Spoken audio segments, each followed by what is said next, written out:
and welcome to our audience here, of course, physically present with us, and welcome virtually to all of you joining us on television and on our digital platforms. We're going to continue this theme of Next in Deep Sea by now diving straight back into the ocean. Dr. Punia, you have, of course, a lot of expertise and experience, but because of your, work with the Niti Aayog, I want to begin by asking you about policy making. How central is it, looking at the world we live in today, that ocean logistics becomes central now to policy making, not just for us in India, but across the world? Yeah, thank you for giving me this opportunity to share my views with such a wonderful and brilliant people who are sitting here. Ocean logistics has become a part of public narrative. How right now, how the curbing of ships in the Strait of Hormuz is negatively impacting petroleum and LPG supply across the world. It is occupying our mindset, even on all digital media, in part of, any conversation where you are sitting. So you are right in that ocean logistics is, and the supply chain which lies underneath it, have become a part of the public narrative. And it kind of emphasizes that how important supply chains and ocean logistics are for the smooth running of the socio-economic lives across the world.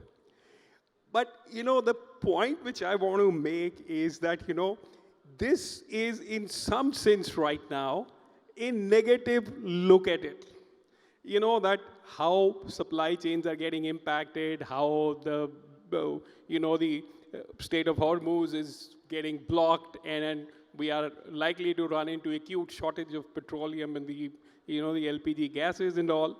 But how to turn this narrative into a positive way of thinking from this, I think we got to look at the insight provided by our Honorable Prime Minister, Modi ji, when he came to inaugurate this function on 12th. He, related 12th of March with one of the most important event in the Indian history. And that is when Mahatma Gandhi started his Dandi March. So, what was the Dandi March? For those of us who are, sitting in the room, are from abroad, Dandi March was a non-violent protest by Mahatma Gandhi by taking 78 volunteers from Sabarmati Ashram and going up to Dandi, which was at that time, had a different name. How you can protest non-violently to bring about a humongous change. So that is what the Sabarmati Ashram's move by Mahatma Gandhi on 12th of March was, that, to get freedom from the colonial power, we got to organize people in peaceful manner and then show how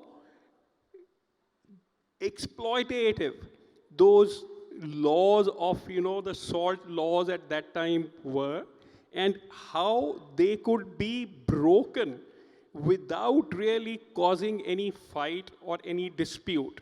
So Mahatma Gandhi took 78 volunteers with him and then walked 387 kilometers over 24 days and went to Navasi, and there, by using the ocean's water and evaporating it, he produced salt and showed that, look, alternates are possible. Supply chains can be built by another manner, and you don't have to fight. Yes. You can, turn all those changes by positively mobilizing people, by building a positive narrative about it, and then showing how exploitative those laws are. Absolutely. I'll come back to, of course, smooth, supply chains, how important that is, and very interesting that you give that historical narrative, of course, and how relevant it is today as well, as PM Modi has said. But I want to quickly draw you back to another event from earlier this year, the budget. Now, the budget was, of course, presented in February by Finance Minister Nirmala Sitharaman. You wrote an article at that point. You talked about India becoming a maritime hub and how this is possible, the way forward. Tell us more about that vision and how we can actually make our pathways into this maritime hub. Yes, that's a very significant question which you are asking. And I think this is the way of looking how public policy, which is field-based, as our current, establishment, our current government, led by Modi ji, is connected with. And I must share that I am given a task in Niti Aayog to hold a consultative group. And this consultative group is meant to take the stakeholders' opinion so that, the public policies are in line with what can make positive impact for maximum number of people. So, as you are rightly pointing out, in the budget of this year, when Honorable President of India, Ma'am Draupadi Murmu, addressed the joint session on 28th of January, she specifically mentioned this point that India has the potential to become the maritime hub in next decade if proper investments are made, if the laws and the regulations by which our ports and all are not performing at the highest level, they are changed and modified. And then she pointed out in her address specific things that, look, we have, 7,517 kilometers of coastline available in our country, which can be put into operation. We already have 12 major ports, but our 200 smaller ports can be developed into far greater capacity so that we can become the hub of the international trade of tangible goods. And she pointed out that we are going to invest 70,000 crores of rupees in building the port infrastructure, as well as, in bringing about the changes in the coastal areas so that we can then make sure that all the tangible trade from India which takes place, and right now I must give you a figure that currently, 95% of our tangible goods which are sold by us, exports or import, they are all done through foreign shipping. And we end up spending about 6 lakh crores on this, on shipping those goods. So if we can build our own containers, start building ships in India, and the budget also talked specifically about that, then we can reduce the dwelling time at our ports. I must say that in the last decade, our ranking has already improved in our ports from 54 to 38 in the world. Wow, amazing. And our dwelling time period in the port has now come down to 3 days. Amazing. Amazing. And that is a huge improvement, and we are better than most of the developed countries. And we certainly hope that will continue to improve, sir. But I want to now quickly draw you on a largely, we were speaking micro perspective now for India, macro perspective for the world now. In your role, particularly as advisory member for, of course, such a global corporation like the Blue Ocean Corporation is in London, Dr. Punia, how do we make policy and how do we ensure that, there is not an antagonistic sort of attitude amongst the world in disrupting supply chains? How do we better cooperation so that logistics is smooth? That will at the end of the day help consumers as well, reduce prices and ensure freer movement. What are the ideas you have to achieve this? Yes. No, again, it's a wonderful way of looking forward, I think, because, you know, to those of us sitting in this room who come from academia and those who are policymakers and leaders, I must share that the collaborative governance has become in public policy a major focus area.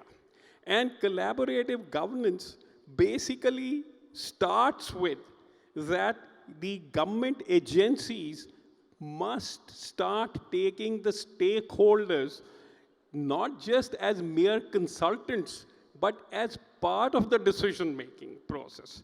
And you must try and convince them that, you know, by participating in a process of collaboration, you will not lose anything. You may have to pay a short-term price, because when you make a decision as a group, some trade-offs are also involved, but those short-term trade-offs would lead to a mutual gain in the long run. And that is where I say, I started, that how Honorable Prime Minister gave a positive narrative about it, that this supply chain breakdown which are taking place now, if we use those instances, like again, to go back to the historical thing, what Mahatma Gandhi had done, and I must compliment NXT Foundation to organizing this, how Mahatma Gandhi also built the consensus around it. He took his 78 volunteers with him, asked them to create a narrative, and those 24 days of walking, he got the public to come. Absolutely. So okay. you are I'm out of time, sir, but 60 seconds to you on this certainty principle of yours. Certainty and stability. Why is it so important in policy making? Certainty and stability in the financial and the tax world are the most, critical points. As it is, an entrepreneur or an investor has to take good amount of risk as if he or she or an entity decides to invest anywhere.